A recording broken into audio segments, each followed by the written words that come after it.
covering all your favorite parts of the 50-yard fight. This is the Inside the Walls podcast with Zach Heilman and Jim Bernier.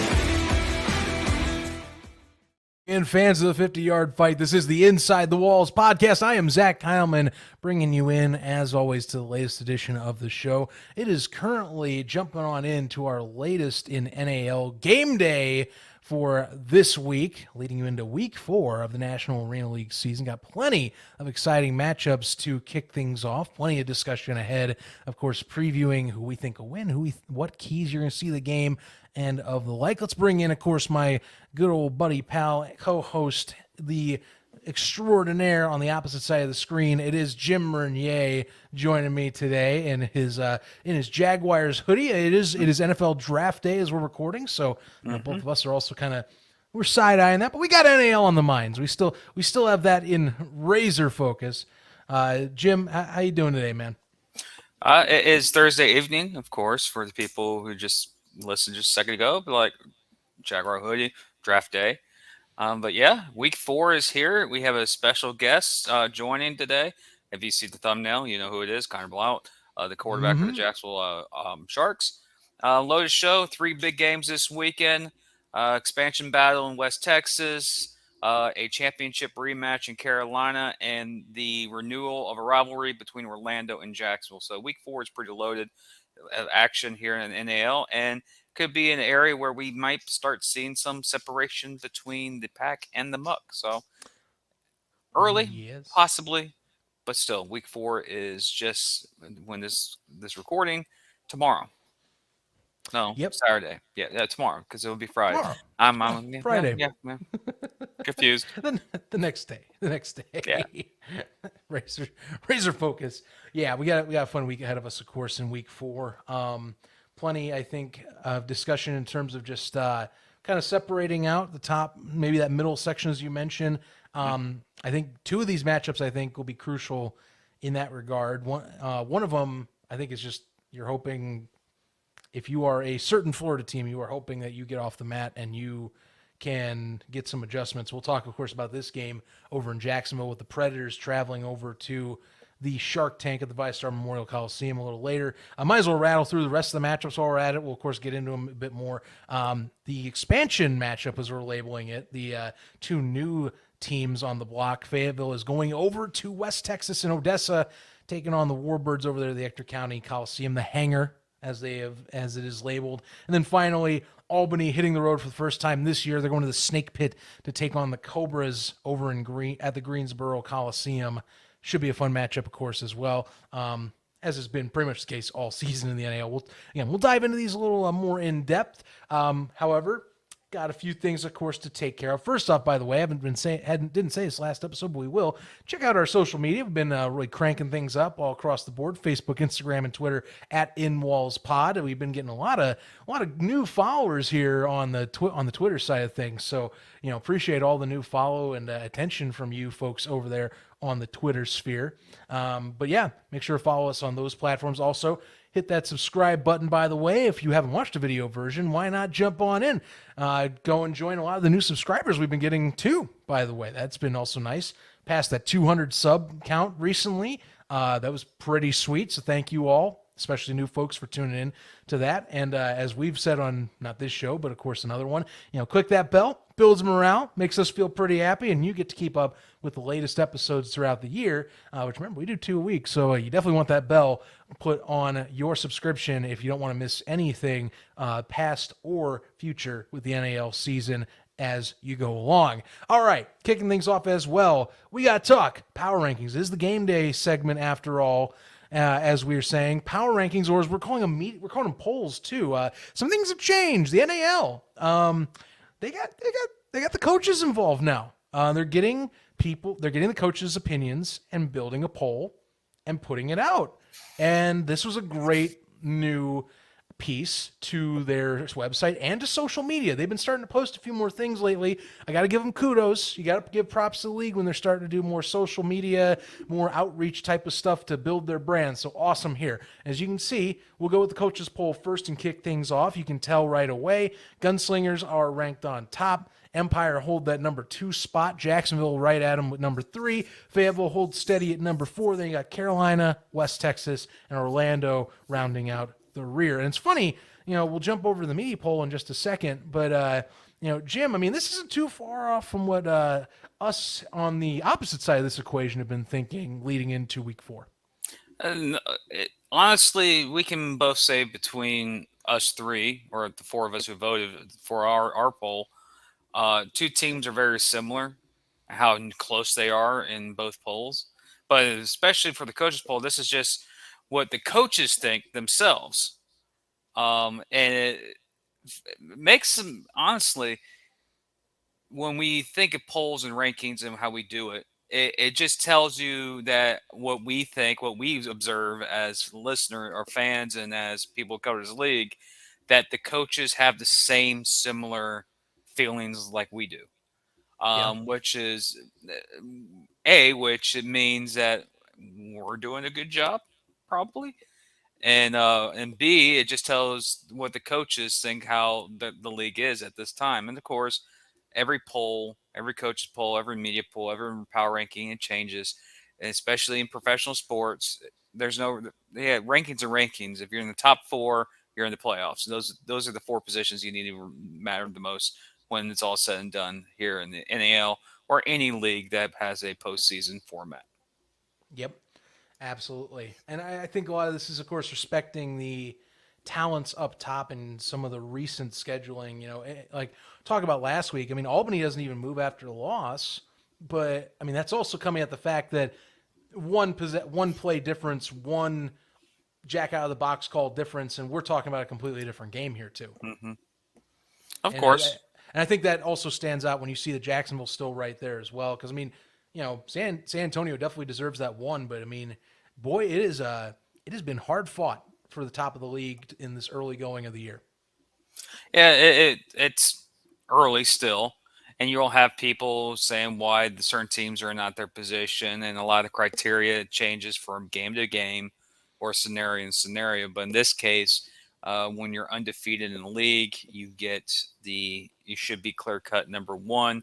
Yes, I know it's only week 3, week 4, entering week 4, but when you have a 0 in the right column, you're doing something good, and Absolutely. you should be rewarded for that. Well, I mean, yeah, I think you'd see a lot of fans out west that would be even more upset that if they weren't ranked at this top spot. They're actually, I was going to say, their head coach, got a shout out to Coach Shaw here. We see you posting about us with the ranks and some of the preseason stuff. Look at you. You're up top of the coaches poll, and you'll see in a second. Let's flip that bad boy over to the media poll. We're calling it that now. We're going to move forward with that. Hey, we also got him on top too. So shout out all you Gunslingers fans out there, all you folks over there, over in Central West Texas there. You guys get to enjoy that top spot this week. Only one difference between the two polls. You'll notice that 2-3 spot is flipped. The Sharks are put at 2 in terms of our media poll. That includes us two, along with folks that have been on the show in recent weeks that we help collaborate behind the scenes. That also includes, like Mason Espinoza is included in this poll as well. So we currently have them ranked at 2, Albany 3, otherwise 4 through 7 in that top spot, all staying the same in terms of the coaches. Now, this is the interesting question, and I think we'll elaborate a little more. Jim, I think maybe you and I share similar takes on this. Why did we put Jacksonville in terms of unanimously? Because all of our polls we had with the guys that contributed to the show, they all put Jacksonville at 2 on our end. Why do we got them at 2 this week? I have them at 2 this week because of the common opponent that both Albany and San Antonio, or Albany and Jacksonville play, was a loss to San Antonio. There you go, James. It took you 3 times, but it's the common loss. And yes, it comes down to points. Jacks lost by 1, Albany lost by 2. And also you have to reward Jacksonville for their 2 wins. And yeah, Albany did their big time win against Orlando, that's all the respect. But Jacksonville with the 2 wins, you got to give them, in my opinion, you got to give them a little bit of an edge because they are 2-1. They do have a current better record than Albany, so you got to award that. But For me, it was literally a coin flip: Albany or Jacksonville, in my opinion, for my poll. But yeah, this is strange. This is now the second consecutive week that me, you, Mason, and other people who behind the scenes that do the media poll basically have the same poll throughout the league or throughout the 1 through 7. And of course, like I mentioned before, polls change. Doesn't mean anything. Top 4 means everything in this league. So You ain't wrong. And I'm kind of in the similar sympathies with you. I think it's kind of 2 and 3. You know, I think you're going to see that be kind of highly contested throughout the season. And I also, of course, once these two match up later in the year, we'll have our own discussions, of course. But I think what I'm seeing from Jacksonville, just a team that I think consistently week over week has been getting better every step of the way. You know, we can't really talk about Conor Blount being that newcomer QB because in the last 2 weeks, he's shown that he does not look like that at all. He looks like legitimately one of the top QBs in this league right now. I mean, he's leading in touchdowns and passing yards currently in the NAL. There's probably a reason that narrative, you know, it got done in the first half in West Texas. After that, Gibson and company, they ironed out the kinks post week 1. It's been smooth sailing for the most part ever since. And, you know, sure, I mean, you look at the competition, you know, yes, they did have to go against gunslingers, and they definitely held their own. You can even make the argument. I think this is, to me, what is the standout to me in terms of that number 2, is that I have a ton of respect for Fayetteville. You look at that game against Fayetteville, you know, and we discussed it heavily. That is a lot closer of a contest if Rakeem Cato doesn't get knocked out with a lower leg injury in the third quarter. That completely different game. And a lot of that game would have come down to just who scored last and who made the least amount of mistakes. Jacksonville is a disciplined team, like without a doubt, much more disciplined than last year already. Much more clean play. Little mistakes have been made. I mean, that last game in Fayetteville, they never got stopped. Scores every possession. And that's against a good football team that we have, both the coaches and us have ranked right within playoff range right now. And they are, you know, when Cato's in, they are in that argument for a playoff team. So, you know, I think I think that they deserve that too, according to us. But man, that threshold's pretty tight, just given the fact that, I mean, it's still hard to put Albany at 3 right there. But I mean, you know, someone's got to be put at 2, someone's got to put at 3. Slight variance of difference, but hey, the rest of the polls seem pretty in line. I agree, though. I mean, you know, and Carolina gets another crack this week against Albany. We'll talk about that, of course. West Texas will get their next crack to get their first win in the NAL against a Fayetteville team that I think has a few questions anyhow. We're going to be discussing those too, and some vagueness as to what that QB situation will be. a lot of questions will be answered, especially here in week 4. And again, as the season keep going, more and more of the questions that we have for whatever team will be answered. And of course, we know in the NAL, any other league, or especially in this league, how free agency / transaction wires can change your team overnight. We see that a lot that happens with a lot of teams, especially teams that are struggling early. They find additions, they add more players, and they find a spark. West Texas has done that. Fayetteville has kind of done that since the list of injuries have started populating their transaction wire. And of course, Jacksonville just signed a receiver that was pretty solid at Florida State. Tamorian Terry, he's now at Florida State, or he's now in Jacksonville. He played at Florida State, so that's a good addition. But yeah, the strange thing about this league, strange thing about the sport is that your team this week could be completely different from the team next week. But yeah, this is week 4, and we have 3 games on the docket. And to kick off, I think we should go to the expansion battle in Texas. Yes, I think that is a great start. We'll hang on to that interview with Conor as we get closer to our discussion about the game of the week, of course, which will be Orlando coming to Jacksonville. But let's talk about the battle of the new of the new blood, I guess we can call it that. The expansion battle, I would say essentially the newcomers getting the early bumps and bruises, although more so for West Texas, less so for Fayetteville. Still have that one win over Orlando and still showed their stripes in very much good accord against the Jacksonville Sharks. Thing is, as we are coming into this competition against the Warbirds, if you're Fayetteville, if you're a Mustangs fan, you have questions. Specifically, who's throwing the football around in Fayetteville? And I think this got a little more muddied when Transaction Wire came out early this week saying the backup QB got shipped out of town. He is not, DeAndre Borrell is not on the roster anymore.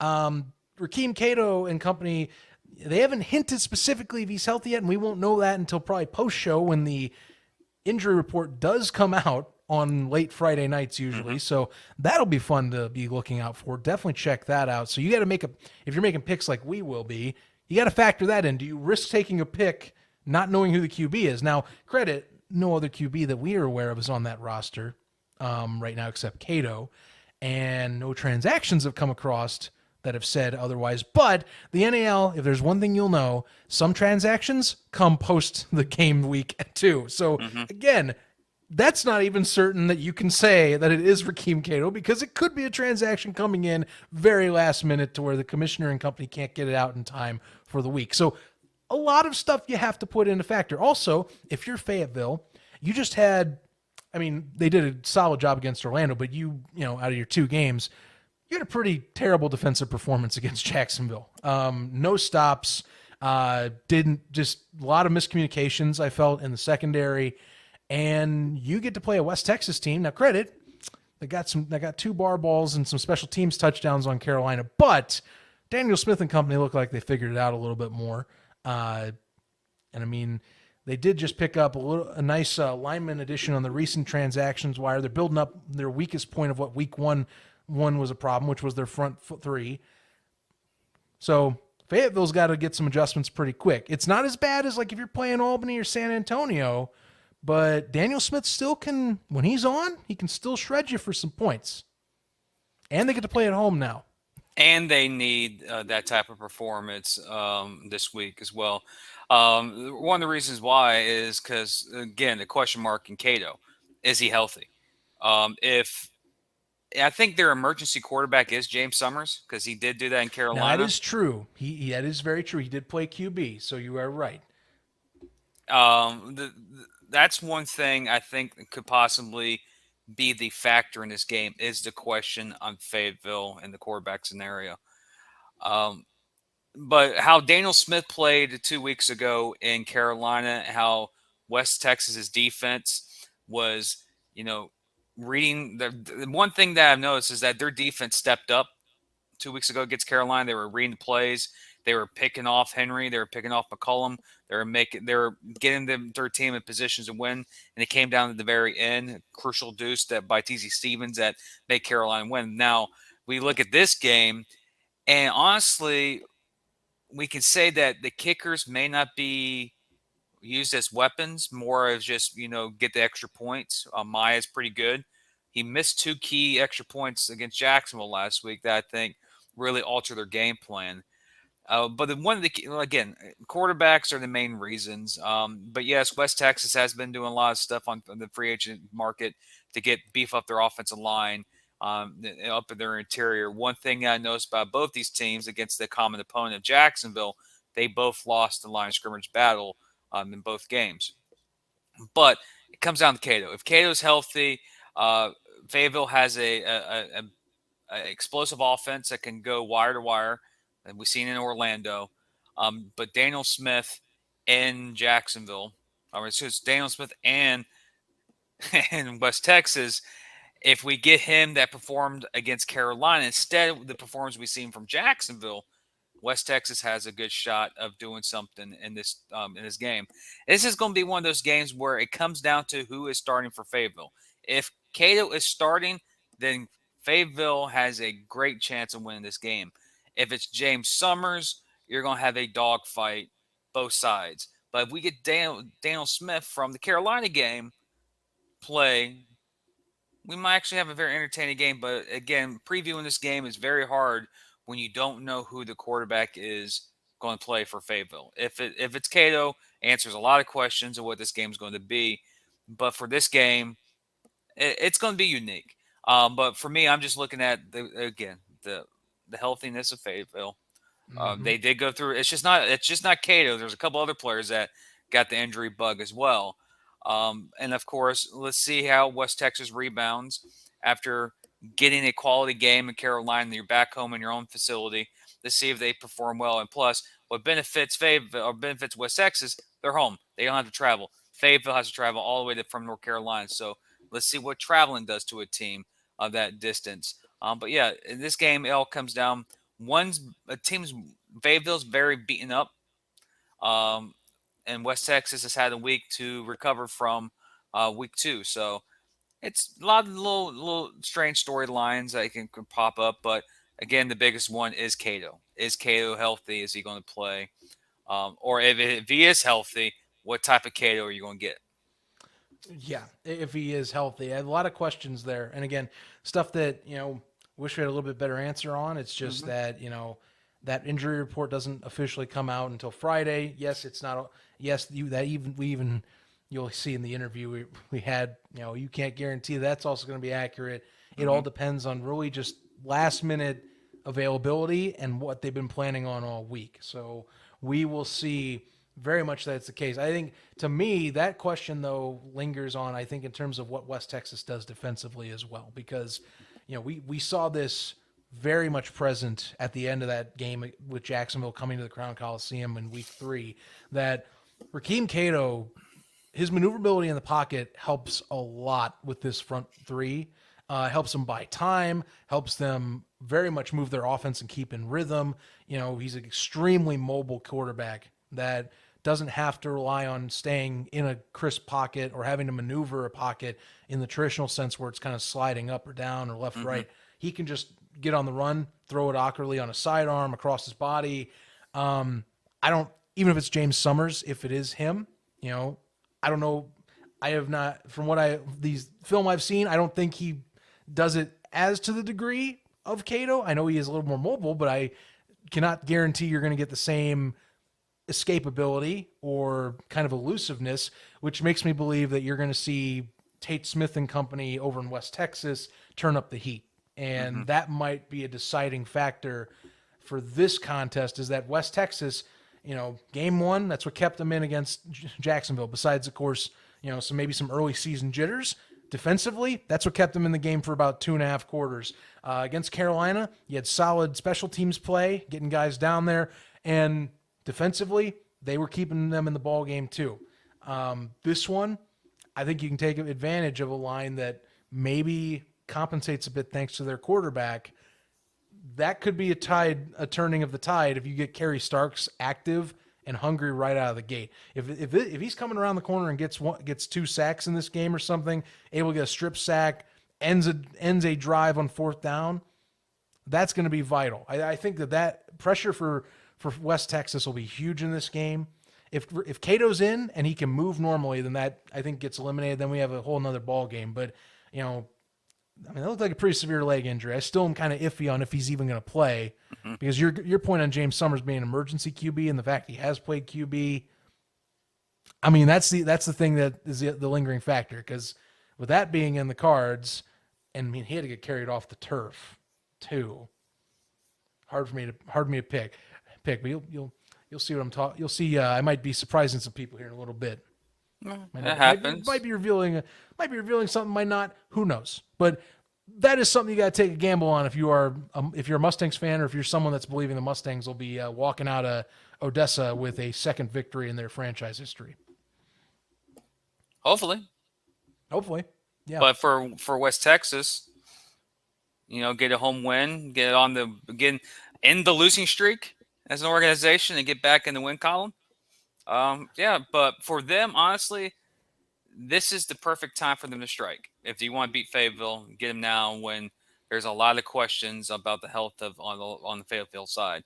Because honestly, West Texas is pretty healthy from what we've seen from their transactions over the last couple of days. So Again, we won't know the final results until Friday afternoon sometime for their injury report. Yeah, keep an eye on that. That'll be crucial for anyone watching that game. You'll know right out of the gate because Cato's status is going to be on that report no matter what. That'll be massive for any of you fans that are over there in North Carolina for that game, or at least if you're watching that game over there. They're in Odessa. Just not trying to confuse you people. I'm just saying, trying to be creative with my words. I'm failing myself right now. Let's go to game number 2. The Empire hitting the road for the first time this year. They're going over to the Snake Pit, taking on the Carolina Cobras. Cobras had some time off this week after getting a win via deuce from TC Stevens, the ever so consistent kicker himself in this league, one of the best that's been doing it for years now in the NAL. Still a wild way to win a game. But boy, oh boy, when you see that happen, you know, 2 weeks later, I'm still kind of giddy that was the way it went down. Unless you're a fan over there in Odessa, you might not be happy about that. But if you're watching as like a fan of Arena, you're like, oh wow, that's nuts. It's chaotic, and you love to see it. Love to see it because deuces haven't been as common this year yet, but hopefully that keeps trending up. We saw that last week too, and I think you're going to see that a little bit more. TC Stevens continuing to kind of keep going. The question in the kicking game, we'll kick things right off like that. And I didn't think I'd be talking about it as much, but you know, why not make up for it since we didn't touch on it as much with our last contest? How good is Michael Hall going to be with another week under his belt? Apparently, there was talks. He came in pretty late in the last week's cycle, getting ready for San Antonio. As you saw later in the contest, kind of some kicks were a little erratic. And yeah, Mark Orozco was definitely missed last week.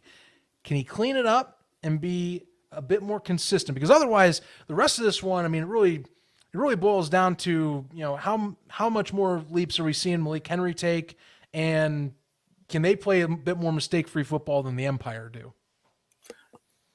Well, it's the small things, first off. But also you look over at Albany. They do have a couple players suspended for this week. Braden Cisse suspended for this week, so he's a big piece missing. Of course, Hall struggled. I think he showed up the day before the game, so you kind of give him a little, leeway from that. He has a whole week in practice, and I know in Albany and knowing how they set up their field, I guarantee they've been practicing on that field all week.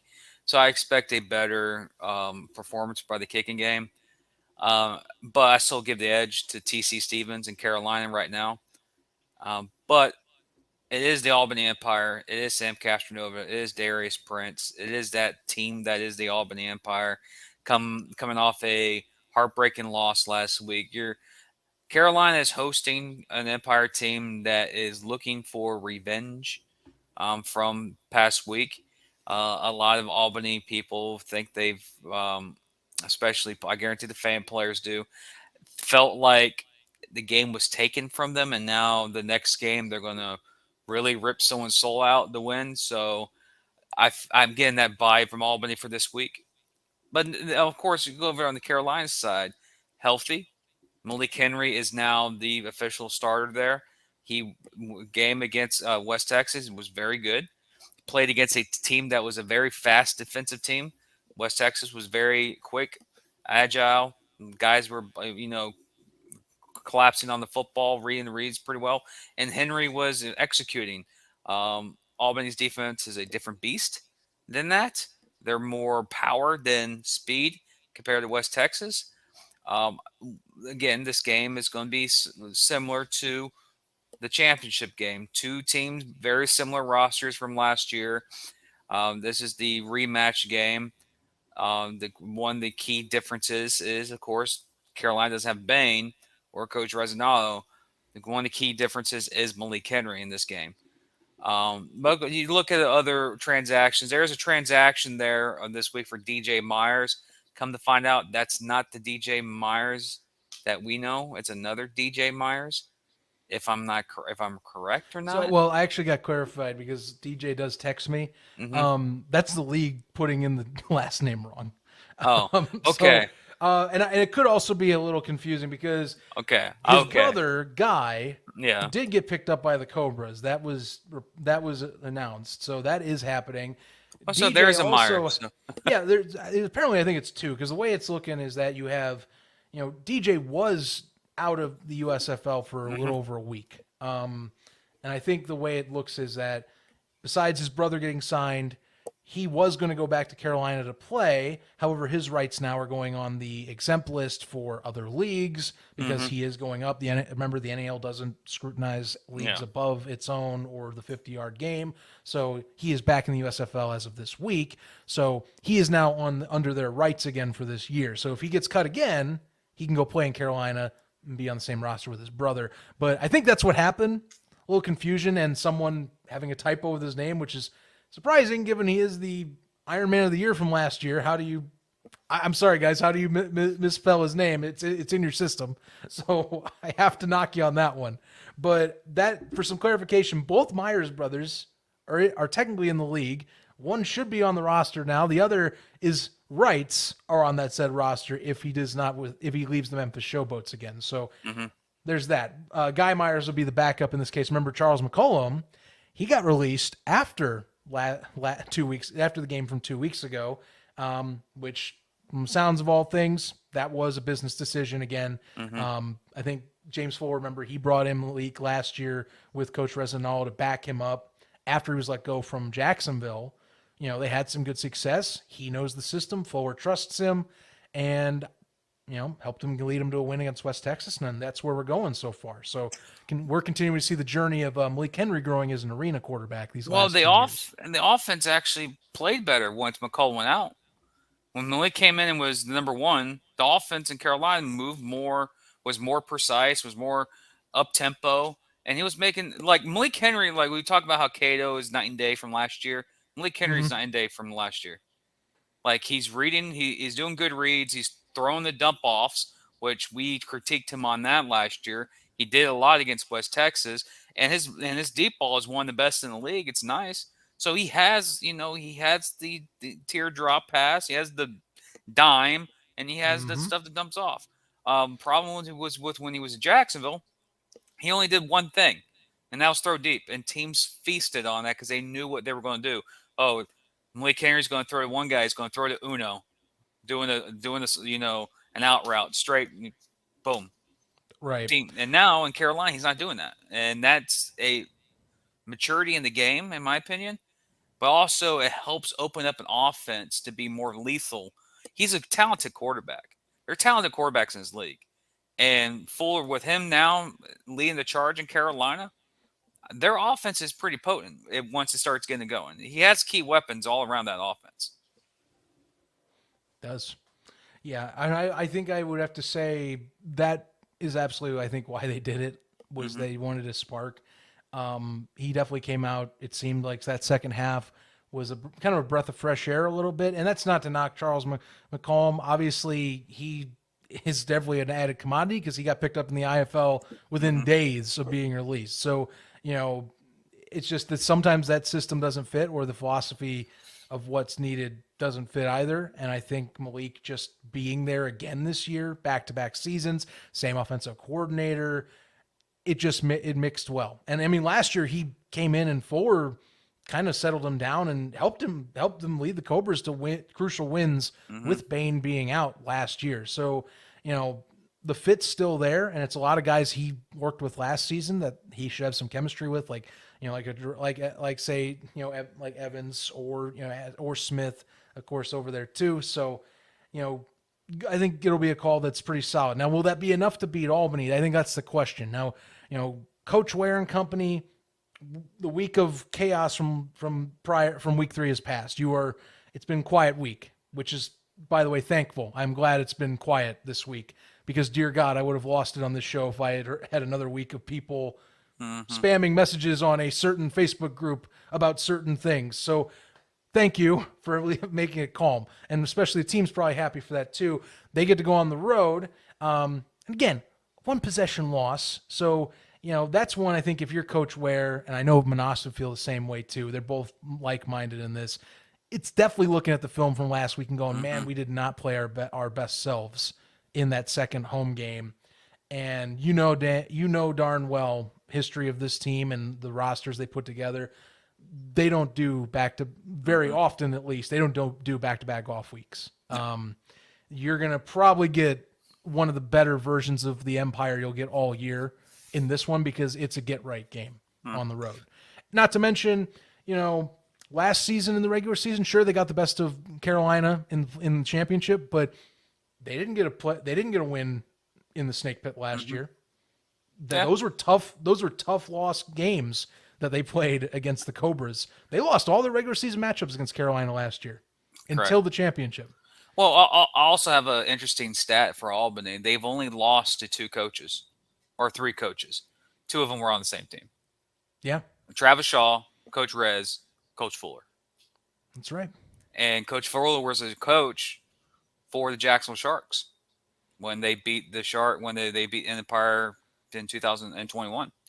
So Fuller has history of beating Albany. So he knows the blueprint. And I guarantee you Coach Shaw gave him some more ways to beat Albany last week.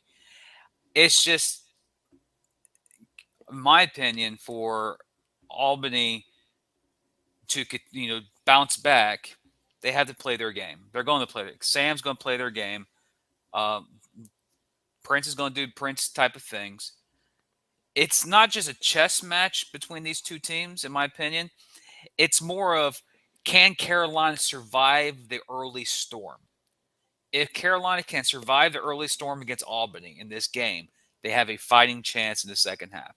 If they don't, and we're seeing another Albany versus Orlando type of game where it gets ugly quick, then no.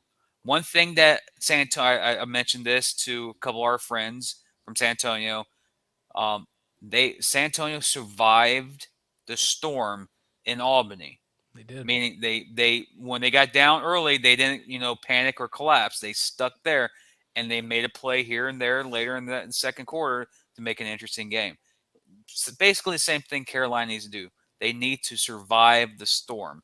They can survive the storm like the first quarter and a half, and it's only maybe a possession game, and you get that in the second half, then let's play ball. But they have to survive the storm. Yes, it's kind of odd, a home team trying to survive the storm of a visiting team. But how Albany played last week, with the emotions that's coming from Albany right now, it's just building up to that. If Carolina can survive a storm, we're talking about a one-possession game in the second half. Entertaining football, of course. I'll be missing most of it because I'll be in ViStar Arena at the same time with the Sharks and Predators game. It'll be a good primetime viewing for me to watch.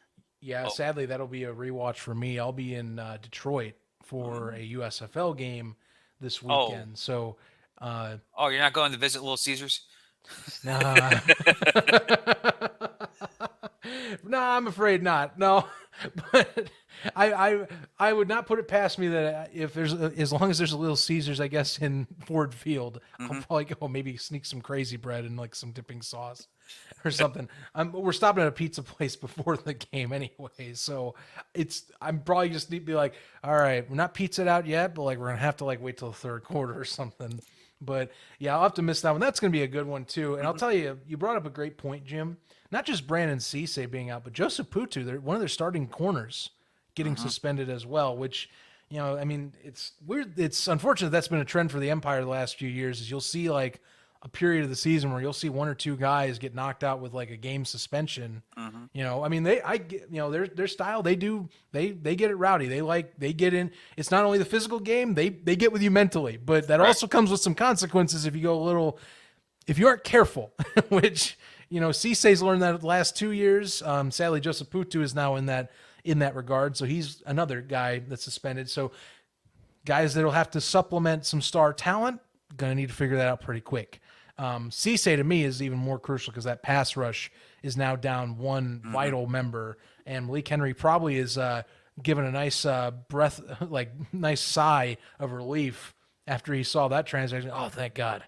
One less guy I'll have to worry about, and maybe I can kind of relax a little more this week. Hey, we cover the games. I'm like, oh, thank God, I don't have to deal with Brent Cisse. I don't even play. Like, the dude's a beast. Just saying. Like, that's like we saw this a couple last year with Nick Hag being out a game Yep. for That's why I referenced same deal. yeah, Cisse was in that same suspension list that time too. and they lost that game. Mm-hmm. That was the game they were suspended for, and they lost that upcoming week game. Yeah, it's who we talked. I forgot who we talked to. I think it was Mason or another player saying Albany.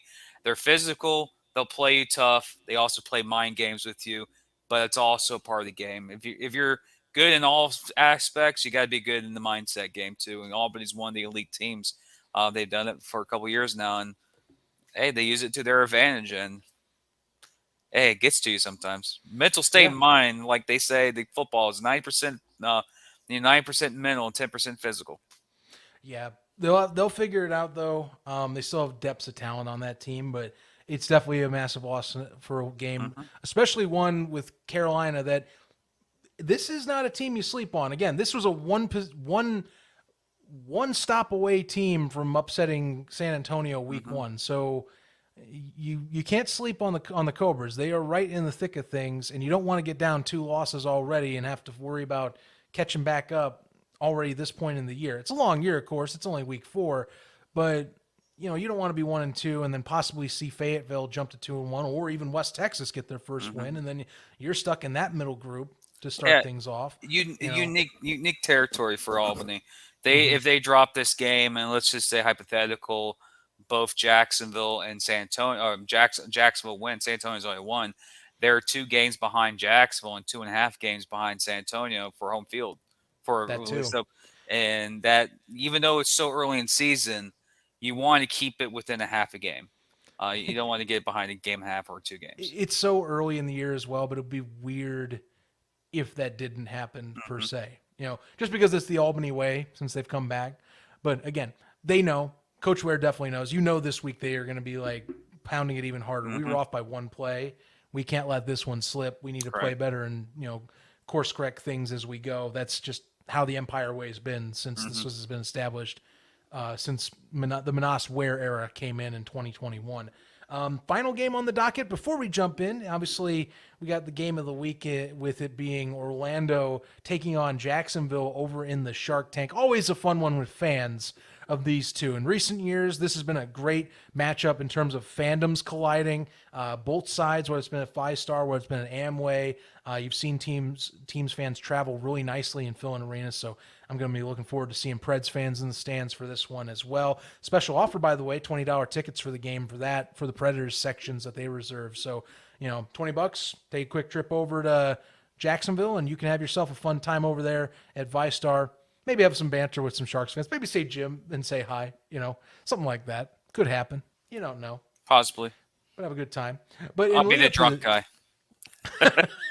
Which one? I'm a happy drunk. Okay. Look for the dude with the Jacksonville sweater that is getting giddy when he sees Conor Blount line up under center and Cameron Solomon's leading in with a nice lead-in motion. He's looking for that pass. Just saying. Yeah, true. Anyway, we have a great interview today, as Jim has pointed out, with, the star QB, not even newly signed QB. We'll call him star QB at this point, just how he's been early in the year. Conor Blount from the Jacksonville Sharks is joining us today on this edition of the NAL GameDay, kind of talking about his early season successes, getting into the arena scene, of course, Jason Gibson, and much, much more about him becoming a Jacksonville Shark. Let's step on aside and take a listen to our conversation. Welcome into our latest interview here on Inside the Walls podcast, bringing you players, coaches, personalities from around the National Arena League. Joining us today, come on in, Jim, first. Come on, get on in here. This is a special one for you. Remember, we gotta get your Sharks fandom in here every once in a while, and I think it's a perfect time to bring in one of the hottest players in the NAL, and also one of the talks of the town for the Jacksonville Sharks in 2023. Besides Coach Gibson coming in, it is Conor Blount, the quarterback for the Jacksonville Sharks, the leading touchdown passing and reception yardage thrower himself in this league. Conor, welcome onto the show, man. Been quite of a whirlwind for you. 3 weeks in, and here you are slinging it to the most touchdown passes in the NAL so far. This is from our regards, your first year in arena or indoor football itself. How you liking it so far? Yeah, first of all, I appreciate you guys having me. And yeah, no, the last few weeks have definitely been a whirlwind. So, obviously it's taken some adjustment coming from, the outdoor game into the indoor game. These are the first 3 games I've had of any indoor football. So, obviously a learning curve comes with that, but having coaching that has been in this for a long time obviously makes my job easier. Having a good core group of guys that have played together, makes it easier for me as well. And the transition has been fairly smooth. Right, you weren't kidding about the core group of guys, and this is all with Darian Townsend, who was one of the premier signings this offseason, going down as well in week 1. I mean, if you might as well jump on in, you have plenty of talented members on this roster. There's no doubt about it, and there's some that have been, I think, stepping up even more so in his absence. But how has that adjustment period been, post week 1? What have you guys kind of hit the ground in terms of saying, all right, we got Cameron, we know he can definitely get those targets, but how do we get everyone else involved to where we can make as much of an impact? Yeah, I mean, I wasn't there much, practicing much to obviously see the whole training camp of DT, but losing him, game 1 obviously hurt. But looking at it as next man up, Cam, Jensen, Khalil, which obviously we ended up unfortunately losing in game 2 as well. But just kind of looking at the guys with the next up mentality is really huge. Cam's obviously that leader, but then we've got those guys behind him, and the really just a good core group of leaders too, that makes the adjustment kind of for everybody easier. When one guy goes down, nobody really gets down. They've seen it before. It is football at the end of the day. So that I really think we've done a good job with kind of that next up mentality, and Cam leading the charge with that on the offensive side for sure. Well, I can lead this one in for Jim's question here, but I can certainly say he's been very happy nonetheless. And last week, as he'll talk about, plenty of other opportunities. Jordan Smith getting in with the most reception yards. That was a great step in his regard. Yeah, no, Jordis too for sure, and obviously he's another guy that goes both ways. Him and Jensen both, with Jensen stepping in at the jack position too. So having those guys be able to go do that on defense, and then come back on offense, and be a deep threat is obviously something special. And yeah, Jordis is definitely a unique talent, as you can obviously see with his deep ball ability for sure. Well, speaking of, you got the receiving talent, we already know, and you've adjusted from week 1 to week 3. And based on transactions, you're about to get Tamorian Terry, was a star at Florida State, coming with the Sharks. But usually quarterbacks, you can have all the weapons you want, but they don't have a good offensive line. They're just, a standing statue. You have, from a lot of media perspective in the league, one of the best offensive lines in the league.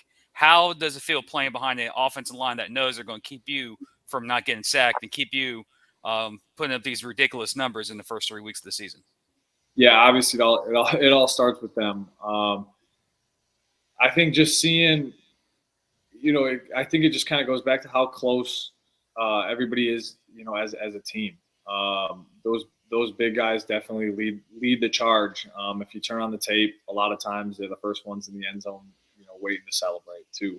I think you can just see everybody, everybody wants to be around each other. And I've been around teams, where things are different. There's walking on eggshells a little bit, but, there's not at all any of that going on. And it leads, our center, Jabril, is obviously one of our captains too. And having him and Cam both on the offensive side of the ball, one at O-line and one leading it at the receiver position, makes the offense's job as a whole, trusting each other and everything like that, makes it a lot easier for sure. It also does help when you have all day sitting back there, because me and Zach, in the last episode, we were breaking down the Fayetteville game. I'm like, man, Connor can have a picnic back there. He's in North Carolina right now, so I guarantee he can have Bojangles or something like that. You were not getting a touch, and you were just torching their defensive secondary. I saw at least 2-yard gaps between you and that pocket every single time you were throwing a pass, which makes me, in arena football, that's even more impressive, the fact you get that much cushion. So when we were talking about that this beginning of this week, we were serious. That was a perfect pocket through and through in Fayetteville. Yeah, I mean, I didn't hit the ground once in that in that game, so that definitely makes it easier throughout the game and easier on Monday morning and throughout the week. It's not what was Fayetteville? What was Fayetteville showing you this last week that made you have a game plan like you did, and they kept you off you basically stayed off the ground? Is that just preparation, or did Fayetteville show you something that you've already game planned for, and you just executed your game plan this past weekend? Yeah, honestly, I think it just goes back to the game plan. I know we wanted to do some things and get into some formations that we had seen them struggle with, and I think we executed that perfectly. I mean, we've been really good about getting the ball out quick, and then obviously we were able to really execute the drop back passing game, as well as as you saw with Cam and Jordis and some of those guys, getting deeper down the field and extending the coverage too. But I honestly think it was just game plan. We went in and pretty much executed. I think we scored every possession, but executed it really, really well. Yeah. Not a single stop. You're absolutely right. We had many people on the case with that, watching that game. So you are nailing it on the spot. And I think that shows a lot of growth from week one. I think a lot of people talk, not only week one, I think a lot of the conversation was West Texas being brand new that week, Right. but that first quarter, no scoring whatsoever. Yep. Pretty ugly first half through and through for both sides. And, what a difference a few weeks makes. You obviously came in pretty late into the cycle for a training camp, kind of getting into the season. But what's it been between you and Coach Gibson, just getting you maybe revved up to speed or hitting the turbo boosters to get to this point now, 3 going on 4 weeks into the year? Man, that's a good question, because I don't know that we have like a secret sauce that has made it work other Well, than if you do, I wouldn't be revealing that right now. So, because we'll be getting a call from Jason, or Jim will, and he'll be like, "Excuse me, sir." No, I think other than your cliche answer of reps, getting reps and seeing it live, because you can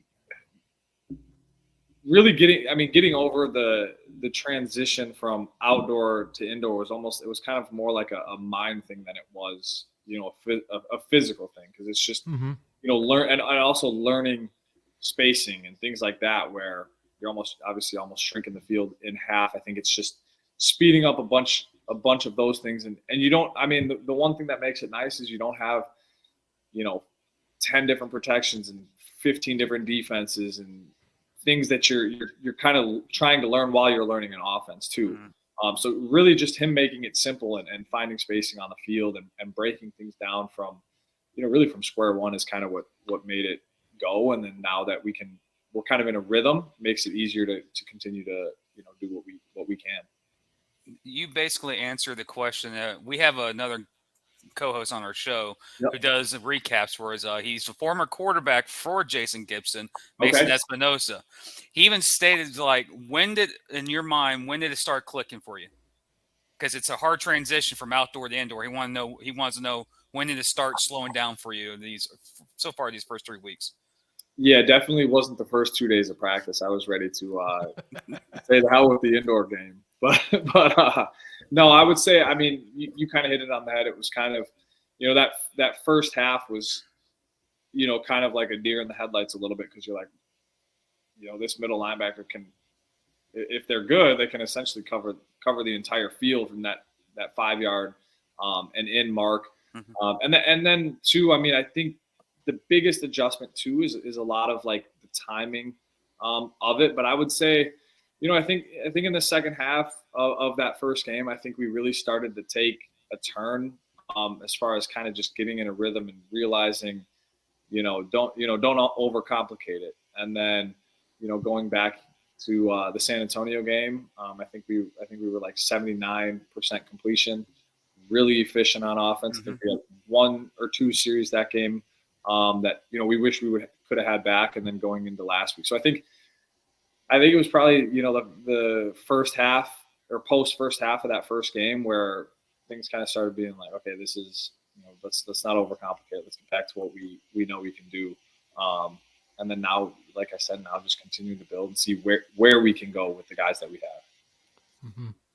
Right. I mean, perfect formula right now. And again, that's just talking without, having an all NAL receiver currently available. So, things are definitely trending in the right direction. You got some tough competition. You already went up against one of them, lost in overtime of all things.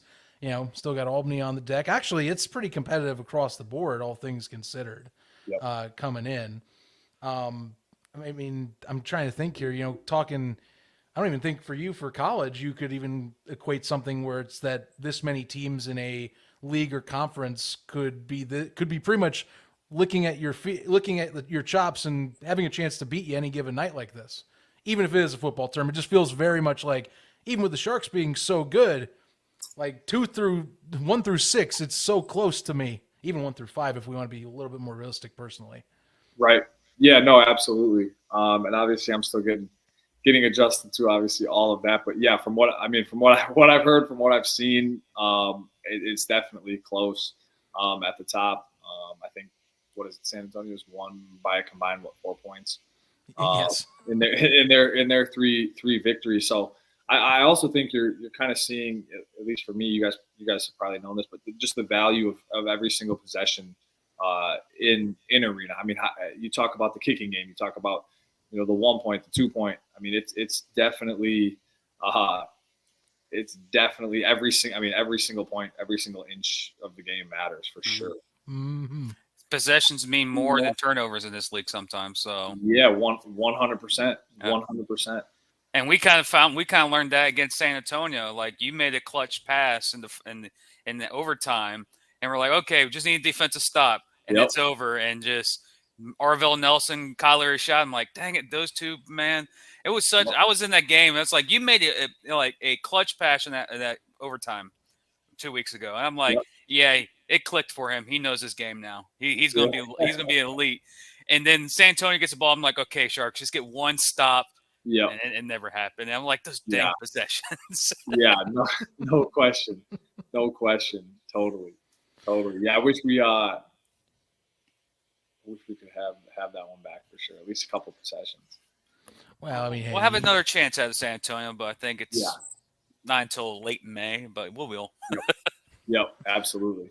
That's the deal. Got another shot later on, and again, it's going to be down to the wire for you guys anyhow. Just to clarify, so and we were talking this pre-show, you've lived in Jacksonville before this, or have been living there so far. So I mean, how much before you got in did you know of the Sharks, and I mean, how much did you know about the fandom of the Sharks? Because I mean, that's the thing, in terms of fans and growing this league, arena fandom is a whole different beast. And Jacksonville, actually, the two teams that are meeting up this week, Jacksonville and Orlando.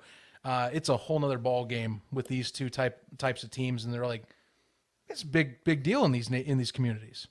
Yeah, absolutely. I mean, I knew about the Sharks. As far as the Sharks fans go, did not know at all. But I mean, if you look at, I think Jacksonville's a great sports town. I mean, if you look around at the sports teams in town, I mean, we got good fan support. I mean, the Icemen, the Jumbo Shrimp, the Sharks. I mean, people love football or love sports in this town. We get a bad rep. Just hey, 100%. But no, I think it's really cool. And then kind of going to other places, I think you see how special it is to be able to be that have that arena that you walk into and it's just electric. Mm-hmm. So yeah, no, I love it. Have you been in the arena as a fan before you before playing for the Sharks? No, not for the Sharks. Oh.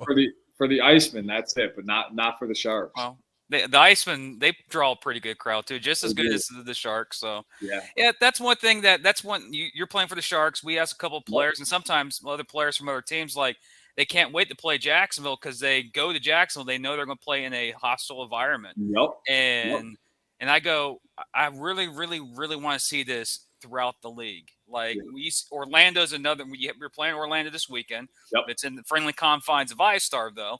In a couple of weeks, we're down in Orlando, and Orlando they put 8,000 in there strong. They're a good, solid fan base. One thing I love about this game, especially in Jacksonville, why we're successful here, is the consistency. I keep preaching. The fans go to these games, like to keep franchises here, keep leagues here long, pack the stadium, and that's why Jacksonville's been here for 14 years, and we're leading the league in attendance again so far. Yep. And it's the reason why fans and a lot like you and a lot of other players said, "Yeah, I can't wait to play in Jacksonville." Or in your case, you're playing in a environment that's not against you; it's with you. You might go against that environment maybe twice this year: Albany, Orlando, possibly San Antonio, but it's nothing like the Shark Tank. And I think that's what I truly think that's what's cool about it too. I mean, I remember some of the best times, playing too, or when you're on the road and you're in that electric environment, you score and you shut that crowd up and it's silent. I think that also think that brings, which is what you want. I think it brings the best out of every person as a competitor, and I think it only intensifies the game too. I mean, I think watching it, everybody could see the intensity of that game versus San Antonio. I mean, it was we go score, they go score, we go score, they go score, and it's quiet when we're on offense, loud when we're on defense. And just the way that you would draw it up. Mm-hmm. Yeah. Now, eventually, you're hoping to go and be like Khalil Rashad last week and silence the crowd a little bit. Do you feel you're a cocky player, or you more feel yourself as the humble type? Let me show my work on the turf, and then we'll talk after the fact. It's funny. It's funny you say that. I mean, I'm going back all the way back to high school. I mean, I've never been able to pre-plan a celebration or anything like that, because whatever happens when we score, I just do it. But no, I would say humble, but I don't know, honestly. I love a good celebration. I mean, I think one of the first things I said to my buddies after that San Antonio game was like, I love being able to celebrate and not get a flag for it. I mean, you can really do whatever you want. You can throw a ball in the stands if you want to. One of my buddies who's a friend of the show and Zach knows well, his name is Skyler. When you scored the first touchdown and you did the finger roll dance, he goes, "Oh, the kid's cocky." I'm like, let the kid have fun. And then you do it again at the other end. I was like, hey, he's like, okay, it's his celebration. I was like, oh, so he's not cocky anymore. I would say there's a little bit of cockiness too, but also a little bit of like, I feel like you got to be a young kid to play the game. And I think you go back to whenever everybody started playing, everybody thought like, man, I gotta celebrate when I score, or I gotta shush the crowd, or whatever it is. I think it just gives you, football just gives you a lot of energy, a lot of hype, things that you can't really predict. And I don't ever pre-plan. I'm trying to think of what I'm going to do this week, but I know if we, when we score, I'm not going to be able to pull it out because I'll be blank. But hey, maybe. Zach, I have one more question about the crowd noise. What's the loudest event you've ever been to? College, pro?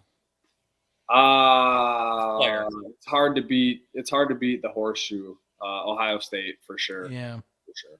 Hard to beat that.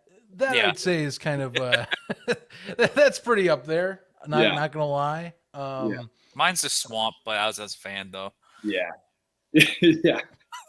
That's a loud building, especially when you're a Florida State grad. Oh yeah, I can bet. I bet it's tough there as a Florida State grad. Sorry, cutting you off multiple times. Oh, it's all good. We're all in for a good conversation. You're talking about celebrations and the finger roll for that. You thinking about first off, obviously, you got anything with the Nets plan? You got anything with Nets you think you're planning? But I also have to ask, how often you guys practice rebounding off the net? I know it hasn't been used as often as much, but we did ask Arvell Nelson about this, and I know at some point this season it's going to come up where we're going to see another rebound pass or a Hail Mary attempt where we're going to watch someone hopefully catch that thing off the nets and maybe make a magical play off it too. Yeah, I mean, I think when you get into that arena and you look at it, I think there's a lot of things that you would love to try and plan for. But I mean, we practiced pregame. We've had, walkthroughs, the night before. You just try and get a feel for, how much are they actually going to bounce off of that net.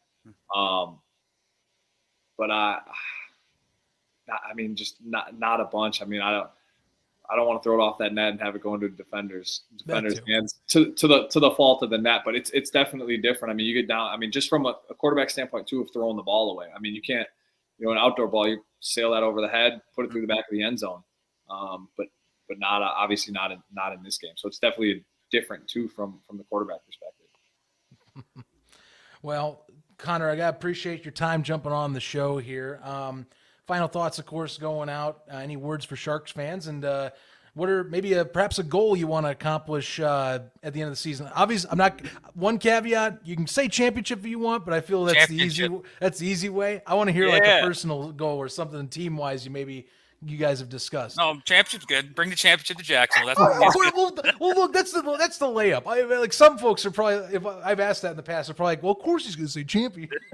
Yeah, no, for Sharks fans, no, I just want to say, thank you. Obviously, I'm new to this indoor game, but I will say I've enjoyed it. I love when you see a packed arena, and every single game. I can promise you, if you show up in that arena, you're promised entertainment. And a goal, I'll keep it basic and just say, try and get a ring. That's the goal. There you go. Yeah. Simple, simplistic. It's effective, and it's Who's a the good fat goal guy that with the everyone trophy? That's me stealing it. Absolutely. And then we'll get a picture after. We'll get a picture after that happens for sure. Well, hey, if it's hosted in Jacksonville, both of us will be there in that case. So we'll be watching out for you. I'll shake your hand. Conor, thanks for tuning in today. Appreciate your time and best of luck with your first season. Again, it's going so far so good. Love what you're doing in the league. Bring some exciting play to the National Arena League and to arena football. So can't wait to see how the rest of the season goes for you. Absolutely, guys. I appreciate your time and look forward to talking to you guys again. All right. Hey, special thanks once again for quarterback Conor Blount joining us on the show. Great conversation. Definitely would like to have him on once more later on in the season. I think that'll be entertaining to see just some more, kind of perspectives on getting in brand new. Again, it's not often you see a fresh quarterback come on in and off the outdoor game and start dominating in the way he has 3 weeks in. And this is off one rough half. Second half in West Texas since then, it has been smooth sailing and some of the best, if not arguably the best QB play in the NAL through 3 weeks. Based on the stats on NAL NationalArenaLeague.com, yeah, he is. Leads in passing, leads in touchdowns, leads in rushing. The biggest question when we enter the 2023 season is, what team is Jacksonville? What type of team will they be? Who's their quarterback? And there's a lot of players that, popped up in the quarterback realm, but Blount came in and he's been outstanding. He's mobile. He's making right reads when he's put in a situation where he needs to make a throw. He's made the throw. He made a couple great throws against the San Antonio Gunslingers in the overtime loss that you look at and go, yeah, the game's clicked in his head. And that's big for Jacksonville because if Jacksonville had that quarterback question beginning of the year, you would be like, are they a top 4 team? Are they a top 2 team? They're clearly right now, based on the standings and based on how early season success is, Jacksonville is a top 3 team in the league. Yeah. They're going to be them in San Antonio and Albany are going to be fighting each other for those top 2 spots all year long. And that's because of Conor and how he's performed. He's making good reads. I think, in the words of Mason in the last episode, he feels that Gibson opened up the playbook for him. And now you're seeing Conor throw the ball down the field with Solomon, with Smith, and with Jansen, and just torching secondaries. Second half of last week was, you can say, a coming out party because there was highlights we had on the show where he's just chilling in the backfield, just tearing up the secondary. It helps so much that he has a great offensive line. Because, Exactly. I mean, I think one of the keys that I would say he did elaborate a little bit on this in the conversation. And this is something we bring up in a lot of our talks with new quarterbacks. And that I think Mason's brought up too, is that a lot of these guys, they'll get, rattled by, you have to speed it up. Your internal clock can't be the same in the, you have to, I say you got to put it a second faster than you do in the outdoor game. And I think having a line that, like in Fayetteville, gives you basically a 1.5 to 2 yard pocket where you can just sit back, relax, and enjoy the ride, that's massive, because that means you can slow it down basically to what you are used to at that point. Go, okay, I can focus on my mechanics. I just got to deliver a crisp ball to an open receiver. That's it. Or I got gaps because arena, even say if the jack linebacker hangs out, Conor, we've seen he's got wheels. It's not like, say, Arvell Nelson wheels or Rakeem Cato type or Sam Castronova, but dude still can make a jack linebacker or a DB miss. We've seen it happen in these recent weeks. Yeah. And you do find gaps like that when you have the pocket molding as nicely as it's been for him so far. And now it comes down to coaching, preparation, and him listening and learning from Gibson, a coach who's been in the league many years and knows the game very well. And also helps when you have captains or leaders like a Solomon who's been there, who's done that, who's helped them, get used to the arena game, because we've seen up in Fayetteville with Cato, Kendrick Ings has helped him out. So yeah. Solomon's that type of guy for him here in Jacksonville. But again, it's week 3. You can be the best quarterback in week 3 in the league, and 6 weeks from now you can be somewhere else. It's steady climb, getting better each week, that win-no mentality, and for them, go out there and perform against a banged-up Orlando team this week and get the W, and start putting pressure on the rest of the league. That the league, we can say, we start becoming top-heavy if we want, with a win this weekend, and it comes down to Conor and what Jacksonville can do against the Orlando Predators. Right, and I think that's a good segue to get into this one here. Again, game of the week, the Predators traveling over to visit the Jacksonville Sharks over there in northern Florida at the VyStar Memorial Coliseum. I think the grander question in this contest is not about the Sharks. It's really about the Preds. I think there's a lot of, not even question marks, just maybe concerns about the roster, because not only do you have issues with the quarterback, because, as we saw, John Sheehan, he left the squad after week 1. So you have 2 very greenhorn-esque quarterbacks, and not in the degree of what Conor Blount's been. It's the complete opposite in the case of, say, Legree. So you have to worry about that. But also now we saw this come across the transaction wire today as we're recording. Lonnie Outlaw's on short-term IR. And, I know the defense for the Preds has not been spectacular, to say the least, in the last season and a change, but Lonnie is a tall, imposing jack linebacker figure across the middle that you still have as an obstacle. And when they use him, and he's been able to be used, he is a threat at receiver. That is an Ironman player that hurts to get lost, to have lost for this game and possibly for a nice chunk of the year.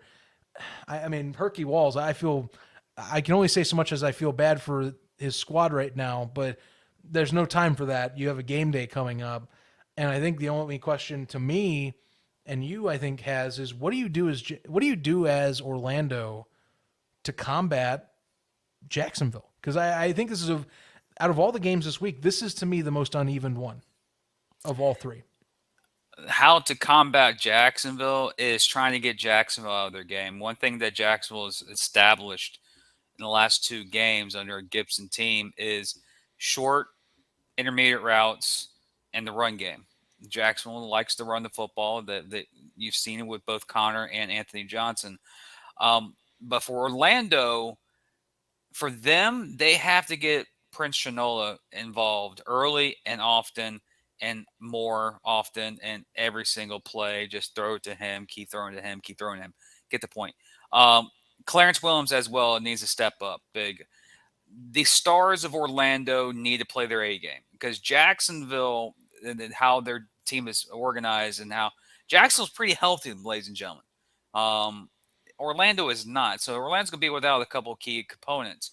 But there are components on that Orlando team that they could be explosive. They could be a team you do not want to face with Maxwell, with Shinola, with Clarence Williams, Josh Jenkins. They have talented. They have a team that if you're not playing your A game, they can beat you. Problem is in Jacksonville, you can say they're in the groove or the move, or they have momentum right now. They're understanding their offense. Their offense exploded in the second half last week. But Orlando's reeling from their loss a couple of weeks ago against Albany. And now you got the two quarterbacks. You don't know who's actually going to start. But you had the week off to prepare for Jacksonville. The best thing about them is that they've had a week off to get healthy, to get a game plan, to get ready to play Jacksonville. In Jacksonville, the question is, it's just like we mentioned about Carolina surviving the storm. Same as Orlando. They're going into the Shark Tank. They've been there. They know the rivalry between the two teams. And one thing, as a fan, I don't care what the record is Orlando has. When Jacksonville or Orlando face each other, it's a rivalry. Throw the records out the books because some freaking nature happens every time these two teams face each other somehow. Yeah, I mean, shoot, I still think about 2021, thinking about Mike Faithful. Now, credit, that was an injury-based one, but that game, that was massive in terms of Orlando's improvements as a franchise, because that kind of sparked really that, and their second game when they swept the Sharks that year. That really sparked their. Hey, I'll keep it to a minimum. But to revisit history, that roster got sparked into basically a playoff seeding of being the third seed that year in 2021.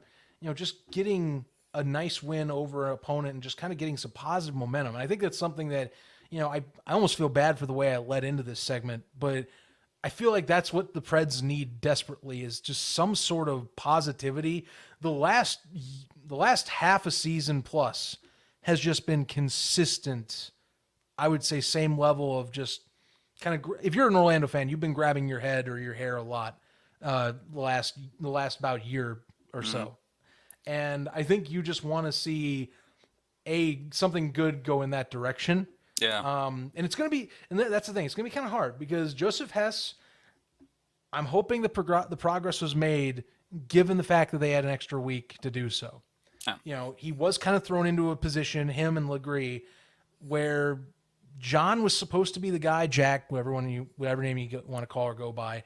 He was the guy. He had shown that he could be that level of player, and for some reason or not, he left. And now you have basically two greenhorn quarterbacks of sorts. Hess hasn't had too much action.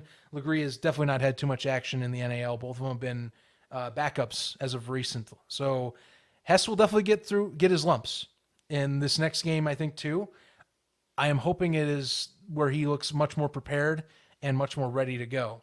And I think that, like I said, hopefully some positivity to build. Because like I said, I feel bad because Orlando, it's been a long and grueling losing streak since midway through last year.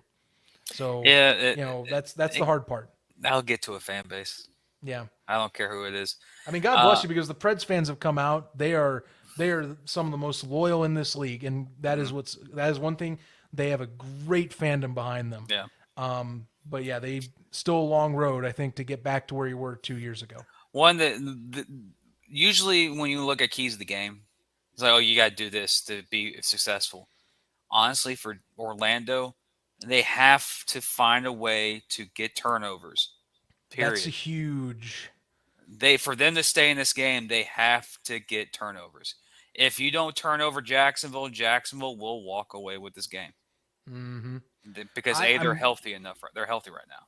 I know we just talked about the line for the Sharks, but that's the thing. Turnovers, maybe look at West Texas's game plan that first half and just kind of see what you can do. They do have imposing defenders on that side of the ball on the line too. I mean, DeQuan Murray's a great OL, but he can also play D.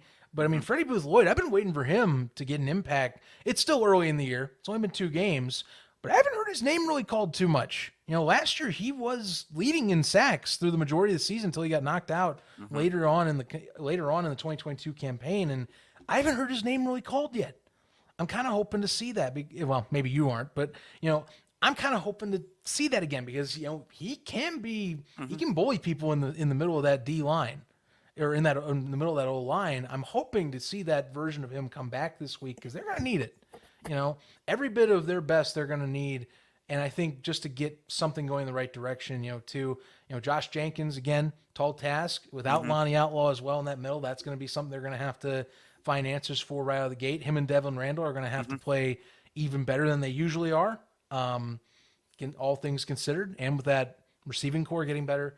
And I agree with you, Prince Shinola, just to give some relief to Clarence Williams, maybe, and even Rob Jones. I think Rob Jones, I think I need to see him get a little more involved in recent weeks too. He does have his moments, but I think he can elevate his game a bit more to also help relieve, I think, Williams from being that guy. Let Shinola do his thing and take away defenders from Williams and vice versa, and then Jones can maybe be that third guy. And that helps with a younger, more inexperienced QB like Joseph Hess. Receivers getting open, getting more opportunities, quick routes, yards after the catch type of routes like hooks, slants, stuff that you're not sitting back there and waiting for a Sharks defender to blast through the A gap and cream you into the turf. That nice brand that I'm just saying stuff that doesn't keep him back there and having to be in his head and spinning at 1,000+ RPM trying to figure out what's going on.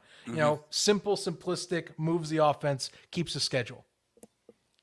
Yeah, I think that's how they have to approach this game, honestly.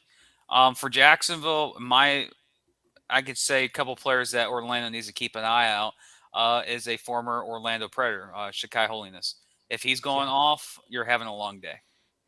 Just Jabari Gorman, Marvin Ross, Shakai Holiness, if those guys are having big days, it means this game is not close. Tough go. But tough go. I mean, I know some folks listening are like, well, I think we know what the pick is, but hey, you never know. Wait until the picks are in, guys. It's the last one's game of the week. Oh, I haven't clicked the script yet. That's when you know something fishy's happening. But yeah, I think. But again, you might understand though, folks, that the reinforcement of more questions in Orlando, that is going to be the key. I think that's just going to be the simple storyline of the game. What Preds team do you see come out after a bye week? Because I think if you're an Orlando fan, you'll be really ashamed if you see another 35+ point blowout, after having an extra week off. And I don't expect that. I really don't. I think Herky being the ex arena football player he is, that gives him a little more time to get things down he wants. And he knows, you got to get off the mat. You got to find the best. And, he was one of the best. So you have to hope to inspire and get things on the right track for this game. In a very important early season matchup to kind of keep yourself relevant with the rest of that possible separation. We won't be talking about possible separation, Separation Tuesday, Monday. We coming up here soon. Our first that we've had of the year. Pretty much. Hopefully it's not and it might be with them. If you see in the tag highlight or the title of the show, if it says separation something, that means Zach, Mason, and the crew think this past weekend was separation. We don't know that yet because the games have to be played. But speaking of the games, my friend, I think it's time to give what the people want, and that is Week 4 pick'ems. We've got 3 games. Zach, my friend, your lead went away one weekend. Fumbled the bag. Yeah. I mean, Fayetteville, you know what? I can't predict a leg injury. That basically, I would say, makes the offense non-existent. And I mean, the fact that it came down to one play in Albany deciding whether you and I would be talking about things differently, that's the thing. Yeah. So who knows? I mean, honestly, you'd still be leading either case, but at least I'd have a win. Wouldn't be going 0-2. But, hey, fun little anecdote with that though, by the way. Because we have an NAL pick'em in one of the Discord servers I'm in, not the Inside the Walls one, but if you want, join that one because we do a pick 'em. But it was a separate pick 'em. Everyone picked Fayetteville and Albany.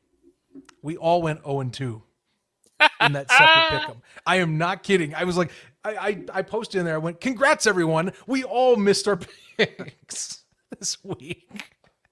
So it does happen. But let's see if we're going to be as unlucky this week. I don't know if we. How dare you? Hey, I know. I should be better. My picking should be better. Well, let's hope this week starts off on a hot note. Let's see. Fayetteville going to West Texas. The expansion matchup, the new blood game, if you will, whatever you want to call it. These two teams, brand new, fresh off the arena boat onto the scene in the NAL this year, are going to be taking on each other. As we've talked, QB position is going to, I think, make or break how you pick this game, who comes out on top, who's going to be the guy to get another win, or for West Texas to finally get their first in NAL history. And you know what? I'm rolling the dice a little, and it's because I am suspicious of the QB position in Fayetteville. And I think because you drop DeAndre Borrell, and sure, James Summers is there, but I think because Borrell got let go, I have faith that either Fayetteville has a QB option up their sleeve that hasn't been revealed yet, or Cato happens to be healthy. I'm rolling the dice and I'm taking the Mustangs. It is a gamble. This is like a very risky play for me, but I'm going to bet on the better version of the Mustangs being here, and I think the better version of Fayetteville would win in this case. So I'm taking Fayetteville. I lost. Wait a minute, I'm not supposed to lose. Let me see the script. I love that clip. Oh, yes, the script. Yes, I got the script. No, the script did not predict the injury of Cato, no. This script predicts this game. It comes down to quarterback play. It comes down to who the healthiest quarterback is. But I'm not going to drag this out. You already know what I'm going to pick because it's checking the script. Lengthy road trip, short road trip, going to Odessa from Fayetteville. A lot of question marks on the team, on the health of Fayetteville. Those are just two big lingering questions. I got West Texas pulling off the win at home to start their first win of the season. Because the last home game or the last game they played, they looked very impressive. They just fell short. But too many questions for Fayetteville for me to pick the Fayetteville Mustangs this week. Fair enough. And I think that one honestly, like I said, I'm taking a gamble here. So I am not going to be surprised if I am taking a loss, but hey, you never know. I'm looking at all the suspicious angles here, trying to read between the lines. Let's see what Coach Gunnings is doing. We'll find out, of course, later on this weekend. Meanwhile, as we've talked, the Empire going over to Greensboro, visiting the Snake Pit, trying to redeem a win after kind of just, well, let's just say things went a little sideways in the final few downs there in the capital region. Let victory slip out of their hands into the jaws of defeat. I am going to say that the Empire come with their best. I don't expect Coach Ware to have a second week in a row that you see a few mistakes dash a win. Because again, that game, as we talked, could have gone completely different. And I do not think they let the same mistakes happen twice. Fair point, though, that James Fuller knows what the Empire do best. But I think the Empire prevail in this one this time. This is not the same Cobras team as in 2022. It's a good team. It's not that good of a team, though, in the regular season. I have to go with the Empire here. I held the same things that you said, but I think, like I mentioned in the preview, Carolina needs to survive a storm. I do think they do survive a storm. I just don't think they have enough to beat a very angry Albany Empire team this week. I like the Empire to win a close one. I think it's going to be one of the most entertaining games again this week between these two teams. But I like the Empire pulling off a win. I think both these teams, this is going to be very exciting, ladies and gentlemen. Both these teams hit 70 points this week. Ooh, I think the optimist in me definitely sees at least one pushing that number. We could see a similar West Texas kind of score where it's 60 each. And I love those games. I love me a high-scoring arena football game. That is my favorite type of game right there. Giving me those 50 plus, especially 60 plus ones, we're in for a hell of a weekend at that point. Finally, the game of the week: Orlando traveling over to their rivals in Jacksonville for the first of a many game series between these two this year. Preds looking to really just come off a bye and show us some improvement. Just show some better QB play and really to get the best out of what they have on their roster and see what Herky Walls and company cook up. Do I think the Preds come into the Shark Tank and stun the Sharks themselves? No, I'm not that confident. I know that some of you are like, well, you already kind of revealed, I think, your colors in the analysis section. Yeah, sure, I might have, but here's the thing, guys. I think that this is really going to be for Herky. If you're the organization for the Preds, this is a year one. Give him time to build up, and if he give him a chance for year two to come back and kind of get the things down. That's how I'm looking at the season right now. Otherwise, you never know. Transactions could happen, but right now, this is not a Preds team that can take on a Empire, a Sharks, a Gunslingers. This is a team that needs to find out its identity. I have to take the Sharks here. I'm just going to say it right now. I'm going to pick the Sharks. No shock. There's like how I mentioned about West Texas or Fayetteville. Too many questions for the Fayetteville Mustangs. For here, it's just the health of Orlando. I just don't like it. They have too many key pieces out in this game, and you're going to have a very inexperienced quarterback going in the Shark Tank against a defense that's pretty. You can say in the second half was lethal against the Fayetteville Mustangs last week. I think Jacksonville just feeds off the energy. They lost a close one at home 2 weeks ago. That was Gibson's debut in Jacksonville. Dang well he's not going to go out this second game and not put on the show. I think Jacksonville is I don't want to say this, but we're going to see something very familiar between Albany and Orlando game earlier in the year. I think Jacksonville pulls away this game, and it's just I want this closer. I want this game to be close, but there's just so many question marks in Orlando right now. So yes, I have Jacksonville winning this game. So we're only difference between one pick, my friend. That's West Texas and Fayetteville this week. So yeah. Hey, when you're tied for picks, at least in between us two, some of us gotta switch things up. Now, credit, we have the pick 'em between us as a whole group. Neither of us are at the top. It's actually some former guys that are in the NAL that are at the top. If you catch my drift, they're one of them's perfect right now through 3 weeks. So that is impressive. Kudos to you, good sir. But yeah, blinded by the light. Yeah. Jim, any final thoughts, my friend? Final thoughts to the people that have games this weekend: West Texas, Carolina, Jacksonville. Get your tickets now. Go to these arenas. Arena football is fun. It's family friendly, but for the existence for our sport, we need butts in seats. $10 to go to the game in West Texas, by the way. Correct. A $10 ticket. You can go and watch an arena football game. And it's movie night in Jacksonville on Sunday. After the game, they're doing a movie for kids, so I guarantee there's going to be a lot of kids there. So Jacksonville has something. I think Carolina's doing. I think it's military appreciation this week in Carolina. I might be wrong. I might be in the next home game, but still, call their local ticket offices. Go to Ticketmasters.com or go to the West Texas's website. I forgot they don't use Ticketmaster; they use another service, but it's on their website. So go get your tickets. Go support this game that we love, and come back here on Tuesday and watch us be right about our picks or wrong about our picks. That's the joy of this. I thought about this week, and it's because we're signing off, and I feel bad. Some folks haven't pointed this out, but we haven't done this in a while. But as we leave today, Jim, you got to remember one thing, right? What do we have to remember? Wow, we haven't done that in a while. That's what I'm saying. It's been a minute. Oh, wow. Been a minute. Who brought that up? The listener?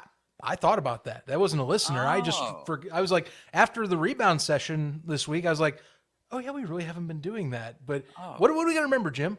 Oh. And it's actually important. It applies to last week. Oh yeah, don't be a jack out of the box. Sorry, Trevon. We'll catch you next time on our rebound session. Talk about the games after week 4. But see you on the next one here on Inside the Walls. Stay tuned to that and the NAL social pages for more content and for a fun time with the arena game itself back in action. Covering all your favorite parts of the 50-yard fight. This is the Inside the Walls podcast